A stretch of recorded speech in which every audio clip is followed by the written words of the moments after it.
தமிழ்நாட்டில் விழுப்புரம் மாவட்டத்தில் உள்ள செஞ்சிக்கோட்டையை உலக பாரம்பரிய சின்னமாக அங்கீகரித்து யுனெஸ்கோ அறிவித்துள்ளது. வரலாற்று புகழ்மிக்க செஞ்சிக்கோட்டையின் சிறப்புகள் என்ன என்பதை தற்போது பார்க்கலாம்.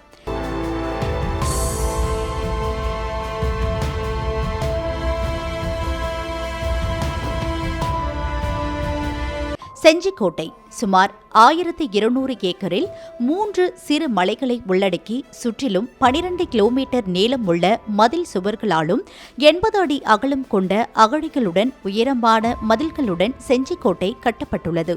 செஞ்சிக்கோட்டையில் கோயில்கள், மண்டபங்கள், குளங்கள், சுனைகள், படைவீரர்கள் தங்கும் பகுதி, நெற்களஞ்சியம் போன்றவை உண்டு. கலைநயத்துடன் கட்டப்பட்டிருக்கும் கல்யாண மண்டபம் மிகவும் கவனத்தை ஈர்த்த ஒன்றாக உள்ளது.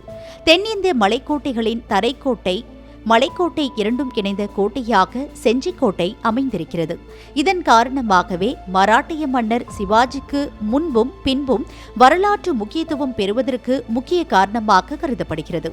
கோட்டையை கட்டியது யார் என்பது குறித்து இதுவரை ஆதாரபூர்வமான தகவல்கள் இல்லை. செஞ்சிக்கோட்டையை பல்வேறு காலகட்டங்களில் குறும்பர்கள், ஹோய்சளர்கள், விஜயநகர மன்னர்கள் ஆண்டதாக வரலாறு கூறுகிறது. தொடர்ந்து நாயக்க மன்னர்கள், முகலாயர்கள் கட்டுப்பாட்டிற்குள் செஞ்சிக்கோட்டை வந்துள்ளது.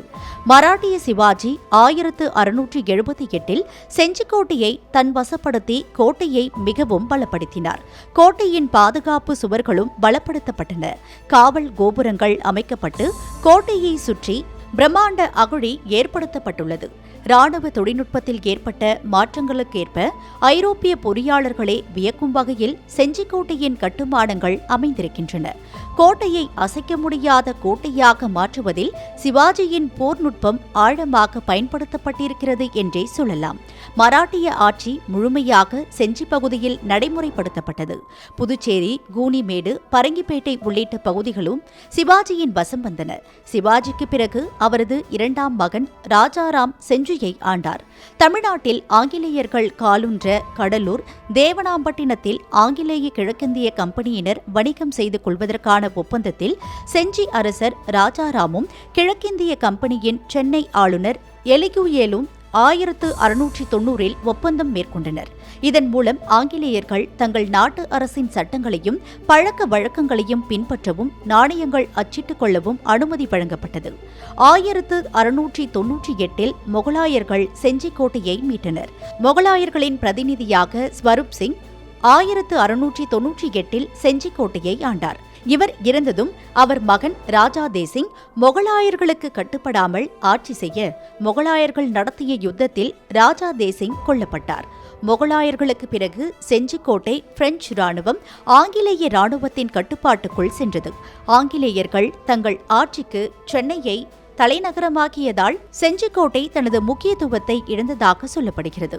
அந்த காலகட்டத்தில் சென்னை பெங்களூரு வணிகத்தை கண்காணித்து ஒழுங்குபடுத்த பொருத்தமான இடத்தில் செஞ்சிக்கோட்டை அமைந்திருக்கிறது. இத்தகைய சூழலில் செஞ்சிக்கோட்டை உலக பாரம்பரிய சின்னங்களில் ஒன்றாக அறிவிக்கப்பட்டுள்ளது. கோட்டையை பராமரிக்கவும் பாதுகாக்கவும் மத்திய அரசால் நிதி ஒதுக்கப்படும்.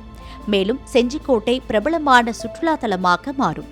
தஞ்சை பிரகதீஸ்வரர் கோயில், கும்பகோணம் ஐராவதேஸ்வரர் கோயில், ஜெயங்கொண்டம் கங்கை கொண்ட சோழபுரம் கோயில், மாமல்லபுரம் நினைவுச் சின்னங்கள், நீலகிரி மலை ரயில் பாதை ஆகிய 5ம் தமிழ்நாட்டில் யுனெஸ்கோ அங்கீகரித்த உலக பாரம்பரிய சின்னங்களாகும்.